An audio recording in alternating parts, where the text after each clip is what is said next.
Salam sejahtera, saya Nur Isyami Syairah binti Muhammad Zawawi selaku pengacara TVPSS SMK Jelawat melaporkan dari Dewan Seri Gemilang SMKJ. Hari ini SMK Jelawat mengadakan Majlis Apresiasi Kecemerlangan Murid 2025 bagi menghargai pencapaian murid-murid yang telah menunjukkan kecemerlangan dalam bidang akademik, hal ehwal murid dan co-curricular. Dan lagi terima kasih kepada semua jawatan kuasa yang terlibat, sama ada secara langsung ataupun tidak langsung dalam menjalankan Majlis Apresiasi Kecemerlangan Murid kita bagi tahun 2025. Majlis ini bukan sekadar untuk meraihkan kejayaan akademik anak-anak yang berada di hadapan saya pada hari ini, tetapi juga kita adakan untuk menghargai kecemerlangan dari bidang sosial, segi co-curricular yang melibatkan semua bidang-bidang yang berada di sekolah.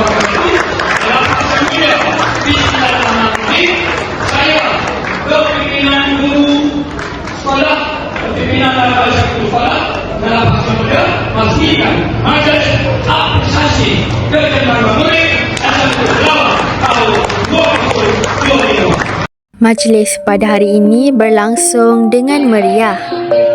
Terdapat pelbagai anugerah yang diterima. Antaranya ialah anugerah co-curriculum, HEM dan akademik.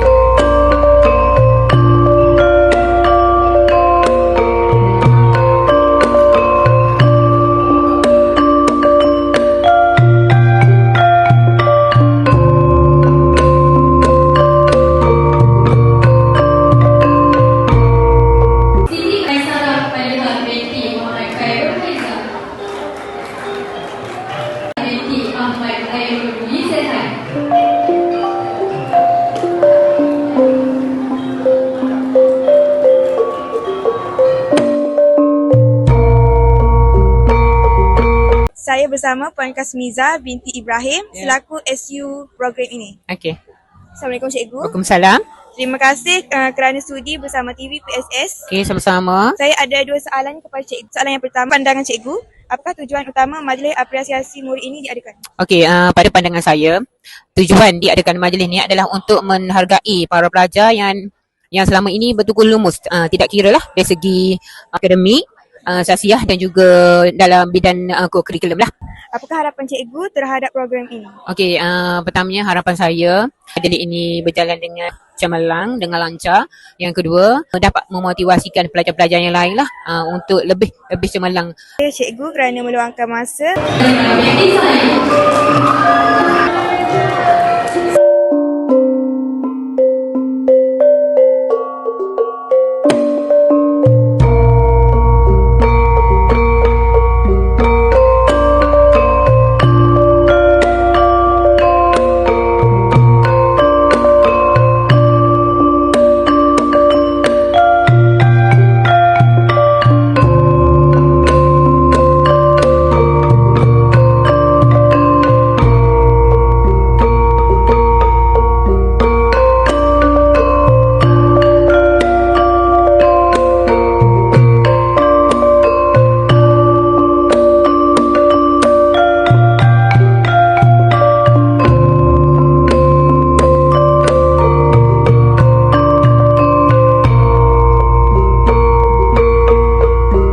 Sekarang saya bersama Puan Salawati bin Muhammad Din.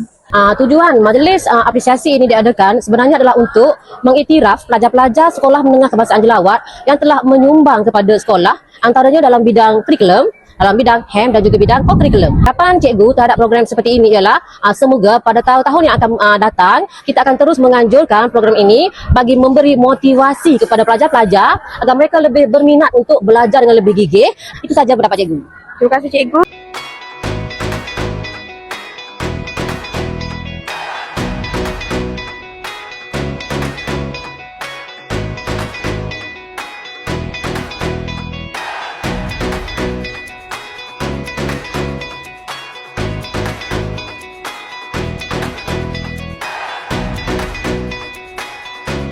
Sekian daripada saya, Nur Isyami Syairah binti Muhammad Zawawi selaku pengacara TVPSS SMK Jelawat. Semoga kecemerlangan kalian adalah inspirasi bagi semua. Terima kasih atas semangat dan usaha kalian.